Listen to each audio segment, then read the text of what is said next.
ಎಲ್ರಿಗೂ ನಮಸ್ಕಾರ. ಕಳೆದ 12 ವರ್ಷಗಳಿಂದ ಸೌಜನ್ಯ ಹೋರಾಟ ಯಾವುದೇ ಅಡ್ಡಿ ಆತಂಕ ಇಲ್ಲದೆ, ಕಾನೂನು ಸುವ್ಯವಸ್ಥೆಗೆ ಧಕ್ಕೆ ತರದೆ, ಶಾಂತಿಗೆ ಧಕ್ಕೆ ತರದೆ ನಿರಂತರವಾಗಿ ಮಹೇಶ್ ಶೆಟ್ಟಿ ತಿಮರೋಡಿ ಅವರು ಒಂದು ಕಾನೂನಿನ ಅಡಿಯಲ್ಲಿ ಈ ಹೋರಾಟವನ್ನು ನಡೆಸಿಕೊಂಡು ಬಂದಿದ್ದಾರೆ. ಆದರೆ ಕಳೆದ ಒಂದು ವಾರದಿಂದ ಆಗ್ತಾ ಇರುವಂತಹ ಬೆಳವಣಿಗೆ ನೋಡಿದರೆ ಇಡೀ ಹೋರಾಟಕ್ಕೆ ಹಿಂದೂ ಮುಸ್ಲಿಂ ಅನ್ನುವಂತಹ ಒಂದು ಬಣ್ಣ ಬೆಳೆದು ಇಡೀ ರಾಜ್ಯದಲ್ಲಿ ದಂಗೆಯನ್ನು ಎಬ್ಬಿಸಿ ಧರ್ಮಸ್ಥಳ ಶ್ರೀ ಕ್ಷೇತ್ರದಲ್ಲಿ, ಹಿಂದೂಗಳ ಪವಿತ್ರ ಧರ್ಮಸ್ಥಳ ಶ್ರೀ ಕ್ಷೇತ್ರದಲ್ಲಿ ನಡೆದಂತಹ ನೂರಾರು ಅತ್ಯಾಚಾರ, ಕೊಲೆಗಳು, ಅದರ ವಿರುದ್ಧ ನಡೀತಾ ಇರುವಂತಹ ಪ್ರತಿಭಟನೆಯನ್ನ ಈ ಕೋಮು ದಂಗೆಗೆ ತಿರುಗಿಸುವಂತಹ ಪ್ರಯತ್ನ ಒಂದು ದೊಡ್ಡ ಷಡ್ಯಂತ್ರ ನಡೀತಾ ಇದೆ. ನಾನು ಇವತ್ತು ಈ ಕ್ಷಣದಲ್ಲಿ ಯಾಕೆ ಮಾತಾಡ್ತಾ ಇದ್ದೀನಿ ಅಂತ ಹೇಳಿದ್ರೆ, ಒಂದೊಂದು ಗಂಟೆಗೂ ಕೂಡ ಎಷ್ಟೊಂದು ಆತಂಕ ಸೃಷ್ಟಿ ಮಾಡ್ತಾ ಇದ್ದಾರೆ ಅಂತ ಹೇಳಿದ್ರೆ ನಿನ್ನೆಯ ಒಂದು ಬೆಳವಣಿಗೆನೇ ಸಾಕ್ಷಿ. ನಿನ್ನೆ ನಡುರಾತ್ರಿ ನಾನು ಮತ್ತು ಸಮೀರ್ ನಾವು ಮಾತಾಡಬೇಕಾದ್ರೆ ಪಾಪ ಅವರ ತಾಯಿ, ವಯಸ್ಸಾದಂತಹ ತಾಯಿ ಮತ್ತು ಈಗ ತಾನೇ ಮದುವೆ ಆದಂತಹ ಸಮೀರ್ ಅವರ ಅಕ್ಕ ಅವರು ಕೂಡ ಜೊತೆಗಿದ್ರು. ನಿನ್ನೆ ಮಧ್ಯಾಹ್ನದ ಹೊತ್ತಿಗೆ ಪೊಲೀಸರು ಬಂದಾಗ ಅಳತಾ ಬೇಡ್ಕೊಂಡ್ರವರು, ಯಾರು? ಸಮೀರ್ ಅವರ ತಾಯಿ. ನೋಡಿ, ನನ್ನ ಮಗ ಯಾವುದೇ ತಪ್ಪನ್ನ ಮಾಡಿಲ್ಲ, ದಯವಿಟ್ಟು ಅವನನ್ನ ಪೊಲೀಸ್ ಠಾಣೆಗೆ ಕರ್ಕೊಂಡು ಹೋಗೋದು ಅರೆಸ್ಟ್ ಮಾಡಬೇಡಿ, ಹಂಗೇನಾದ್ರೂ ಆದ್ರೆ ನಾನು ಪೊಲೀಸ್ ಸ್ಟೇಷನ್ ಎದುರುಗಡೆನೆ ಬಂದು ಆತ್ಮಹತ್ಯೆ ಮಾಡ್ಕೊಳ್ತೀನಿ, ಅದಕ್ಕೆ ನೀವೇ ಕಾರಣ, ಸರ್ಕಾರನೇ ಕಾರಣ ಅಂತ ಹೇಳಿದ್ದಾರೆ. ಆವಾಗ ಎಲ್ಲರೂ ಕೂಡ ನಾವು ಪೊಲೀಸ್ ಇಲಾಖೆಗೆ, ಹಿರಿಯ ಅಧಿಕಾರಿಗಳಿಗೆ, ಸಂಬಂಧಪಟ್ಟಂತ ಅಧಿಕಾರಿಗಳಿಗೆ ಕನ್ವಿನ್ಸ್ ಮಾಡಿದ್ವಿ. ರಾತ್ರಿವರೆಗೆ ಆಯ್ತು, ರಾತ್ರಿ 11:30ವರೆಗೂ ಕೂಡ ಇದರಲ್ಲೇ ಇದೀವಿ ನಾವು. ಅಲ್ಲಿಂದ ಮತ್ತೆ ನಾವು ಒಂದು ಸೇಫ್ಟಿ ಇರಲಿ ಅಂತ ಹೇಳಿ ನಮ್ಮ ಲಾಯರ್ ಆಫೀಸಿಗೆ ಕರ್ಕೊಂಡು ಬಂದ್ವಿ. ಅಲ್ಲಿ ಅವರು ಕೂಡ ಕಾನೂನಿನ ಬಗ್ಗೆ ಒಂದಿಷ್ಟು ಲೀಗಲ್ ಸೊಲ್ಯೂಷನ್ಸ್ ಏನೇನಿದೆ ಅದು ಕೂಡ ಚರ್ಚೆ ಆಯಿತು. ಅದಾದ ಮೇಲೆ ಅವರ ತಾಯಿಗೆ ತಲೆ ಸುತ್ತಿ ಬಿದ್ರು. 3:30ವರೆಗೆ ಅವರು ಮನೆಗೆ ಹೋಗಿ ಕಳಿಸಿ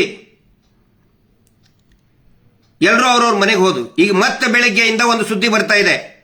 ಏನಂತ ಹೇಳಿದ್ರೆ, ಒಂದು ವಾರದ ಮಟ್ಟಿಗಾದರೂ ಸಮೀರ್ ಮತ್ತು ಅವನ ಜೊತೆಗಿರುವಂತಹ ಸೌಜನ್ಯ ಹೋರಾಟಗಾರನ ಒಂದು ವಾರದ ಮಟ್ಟಿಗಾದರೂ ಕೂಡ ಅರೆಸ್ಟ್ ಮಾಡಿ ಜೈಲಿಗೆ ಹಾಕಿ ಅಂತೇಳಿ ಇದೇ ನಕಲಿ ದೇವಮಾನವ ವೀರೇಂದ್ರ ಜೈನ್ ಕೇಂದ್ರ ಸಚಿವರೊಬ್ಬರಿಂದ ಮತ್ತು ರಾಜ್ಯದ ಒಬ್ಬ ಪ್ರಭಾವಿ ಸಚಿವರಿಂದ ಪೊಲೀಸರ ಮೇಲೆ ಒತ್ತಡ ಹಾಕ್ತಾ ಇದ್ದಾರೆ ಅಂತ ಹೇಳಿ ನಮಗೆ ಮಾಹಿತಿ, ಖಚಿತವಾದಂತಹ ಮಾಹಿತಿ ಬರ್ತಾ ಇದೆ.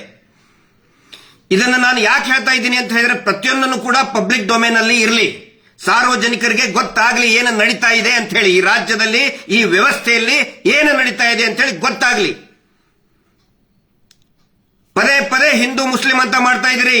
ಮಹೇಶ್ ಶೆಟ್ಟಿ ತಿಮರೋಡಿ ಅವರು ಇವತ್ತಿಗೂ ಕೂಡ ಅವರು ಯಾವಾಗಿಂತ ಅವರಿಗೆ ಜ್ಞಾನ ಬಂದಿದೆ ಅವತ್ತಿನಿಂದನೂ ಇವತ್ತಿನವರೆಗೆ ಭಗವದ್ಧ್ವಜವನ್ನ ಮನೆಯಲ್ಲಿಟ್ಟು ಪೂಜೆ ಮಾಡ್ತಾರೆ. ಬರೀ ಹೆಗಲ್ ಮೇಲೆ ಹಾಕೊಳ್ಳೋದಲ್ಲ, ಕೇಸರಿಯನ್ನ ಮನೆಯಲ್ಲಿಟ್ಟು ಪೂಜೆ ಮಾಡುವಂತಹ ವ್ಯಕ್ತಿ ಮಹೇಶ್ ಶೆಟ್ಟಿ ತಿಮರೋಡಿ. ಹಿಂದೂ ವಿರೋಧಿನ ಅವರು.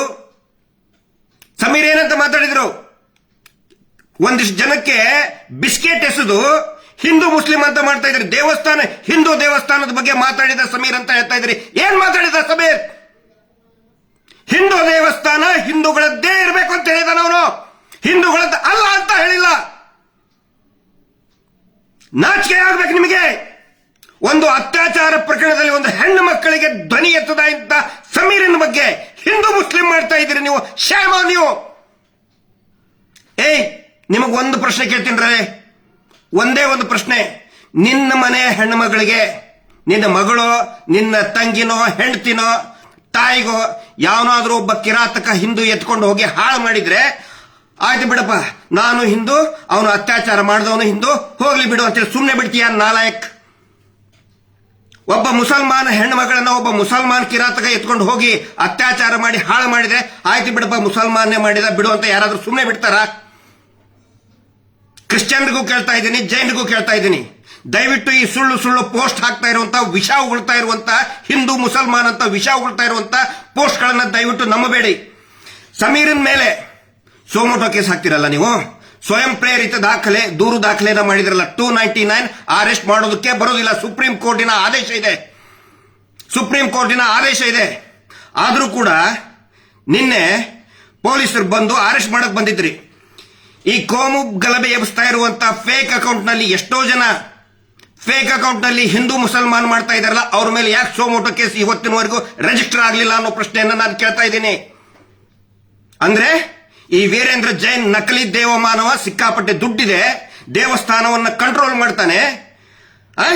ಅವನ ಹತ್ರ ರಾಷ್ಟ್ರಪತಿಗಳು ಬರ್ತಾರೆ, ಪ್ರಧಾನ ಮಂತ್ರಿಗಳು ಬರ್ತಾರೆ, ಮುಖ್ಯಮಂತ್ರಿಗಳು ಬರ್ತಾರೆ, ಹೋಮ್ ಮಿನಿಸ್ಟರ್ ಬಂದು ಕಾಲ್ ಬಿಡ್ತಾರೆ, ಜಡ್ಜಸ್ಗಳು ಹೈಕೋರ್ಟ್ ಸುಪ್ರೀಂ ಕೋರ್ಟ್ ಜಡ್ಜಸ್ಗಳು ಬಂದು ಅವ್ನು ಕಾಲ್ ಬಿಡ್ತಾರೆ ಅಂತ ಹೇಳಿದ್ರೆ ಅವನು ಏನ್ ಮಾಡಿದ್ದ ಅದೇ ನಿಜನ? ಅವನೇನ್ ಕಾನೂನಿಗಿಂತ ದೊಡ್ಡವನ? ಅವನು ನಕಲಿ ದೇವಮಾನವ ವೀರೇಂದ್ರ ಜೈನ್.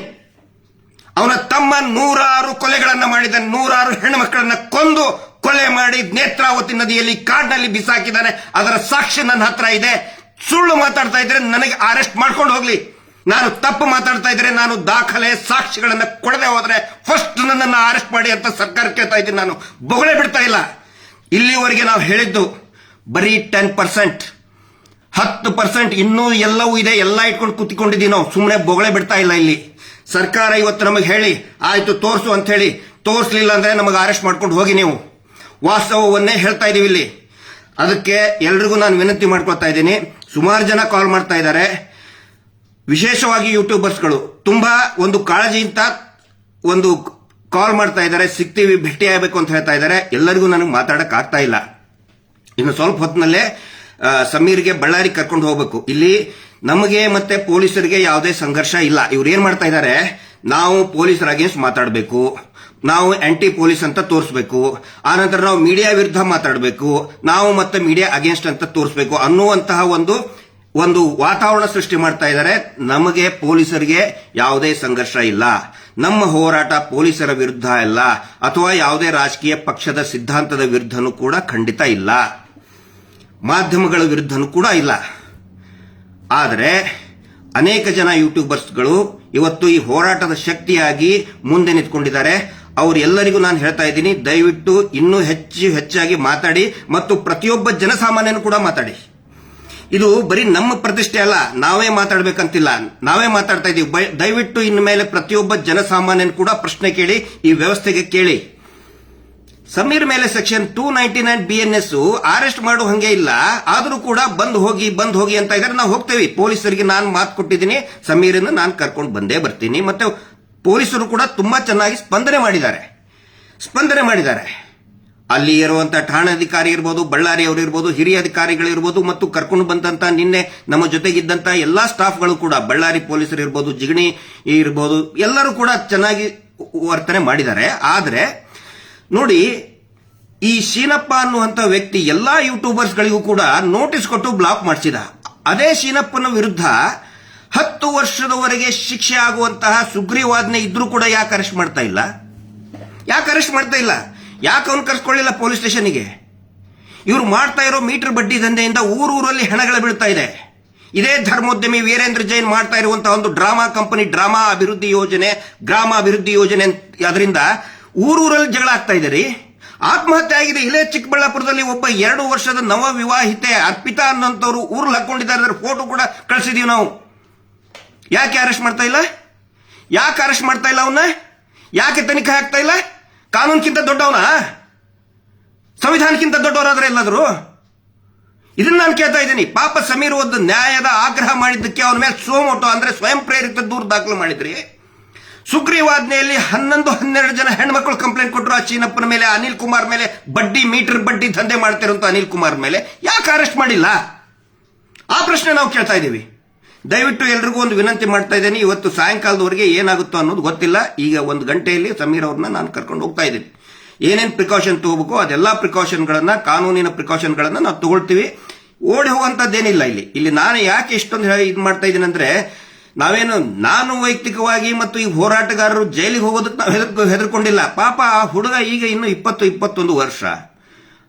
ಅವ್ರ ತಾಯಿನೂ ಕೂಡ ಬಹಳ ವೆರಿ ಸಿಂಪಲ್ ಫ್ಯಾಮಿಲಿ. ಅದು ಹಿಂದೂ ಧರ್ಮದ ಬಗ್ಗೆನೂ ಗೌರವ ಇದೆ, ಇಸ್ಲಾಂ ಧರ್ಮದ ಬಗ್ಗೆನೂ ಆ ವ್ಯಕ್ತಿಗೆ ಗೌರವ ಇದೆ, ಕ್ರಿಶ್ಚಿಯನ್ ಧರ್ಮದ ಬಗ್ಗೆನೂ ಗೌರವ ಇದೆ ಆ ವ್ಯಕ್ತಿಗೆ. ಅವನು ಒಬ್ಬ ಭಾರತೀಯಾಗಿ ಕೆಲಸ ಮಾಡ್ತಾ ಇದ್ದಾನೆ, ಒಬ್ಬ ಕನ್ನಡಿಗಾಗಿ ಮಾಡ್ತಾ ಇದ್ದಾನೆ. ಪಾಪ ಅಂತ ಹುಡುಗನ್ನ ಜೈಲಿಗೆ ಹಾಕಬೇಕು ಅಂತ ಹೇಳಿ, ಜೈಲಿಗೆ ಹಾಕಲೇಬೇಕು ಅಂತ ಹೇಳಿ ಈ ನಕಲಿ ದೇವಮಾನವ ಸರ್ಕಾರದಿಂದ ಒತ್ತಡ ತರ್ತಾ ಇದ್ದಾನೆ. ಹಿಂಗಾಗಿ ಈ ವಿಷಯವನ್ನ ನಾನು ಸಾರ್ವಜನಿಕರ ಗಮನಕ್ಕೆ ತರ್ತಾ ಇದ್ದೀನಿ. ನಾವು ಯಾರು ಎಲ್ಲಿ ಓಡಿ ಹೋಗಲ್ಲ, ಸಮೀರ್ ಆಗ್ಲಿ ನಾವಾಗ್ಲಿ ಯಾರು ಕೂಡ ಎಲ್ಲಿ ಓಡಿ ಹೋಗಲ್ಲ, ಪೊಲೀಸರ ಮುಂದೆ ಹಾಜರಾಗ್ತೀವಿ. ಏನಾದರೂ ವ್ಯತ್ಯಾಸ ಆದರೆ ಈ ಸರ್ಕಾರನೇ ಹೊಣೆ ಆಗುತ್ತೆ. ಆಸ್ ಇಟ್ ಈಸ್ ನಾನು ಹೇಳ್ತಾ ಇದ್ದೀನಿ. ಒನ್ಸ್ ಅಗೇನ್ ನಾನು ಪ್ರಶ್ನೆ ಕೇಳ್ತಾ ಇದ್ದೀನಿ, ಹಿಂದೂ ಮುಸ್ಲಿಂ ಅಂತ ಸುಳ್ಳು ಹೇಳಿ ಫೇಕ್ ಅಲ್ಲಿ ಮಾತಾಡ್ತಾ ಇವನು ಹಾಕಿರೋ ಬಿಸ್ಕೆಟ್ ತಿಂದು ಮಾತಾಡ್ತಾ ಇದ್ದೀರಲ್ಲ, ಒನ್ಸ್ ಅಗೇನ್ ನೀವೇ ಉತ್ತರ ಕೊಡಿ. ನಿಮ್ಮ ಮನೆ ಹೆಣ್ಮಕ್ಳಿಗೆ ಮೊದಲು ಉತ್ತರ ಕೊಟ್ಟು ಆಮೇಲೆ ಹಿಂದೂ ಮುಸ್ಲಿಂ ಮಾತಾಡಿ. ಲಾಸ್ಟ್ ಕೊನೆಗೆ ಐ ರಿಪೀಟ್, ನಿನ್ನ ಮನೆ ಹೆಣ್ಮಗಳನ್ನ ಒಬ್ಬ ಹಿಂದೂ ಎತ್ಕೊಂಡು ಹೋಗಿ ಹಾಳು ಮಾಡಿದ್ರೆ ಆಯ್ತಪ್ಪ ಹಿಂದೂನೇ ಮಾಡಿದ ಅಂತ ಸುಮ್ಮನೆ ಇರ್ತೀಯ ಮಗನೇ? ಉತ್ತರ ಕೊಡು ಲೋಫರ್. Justice for Soujanya.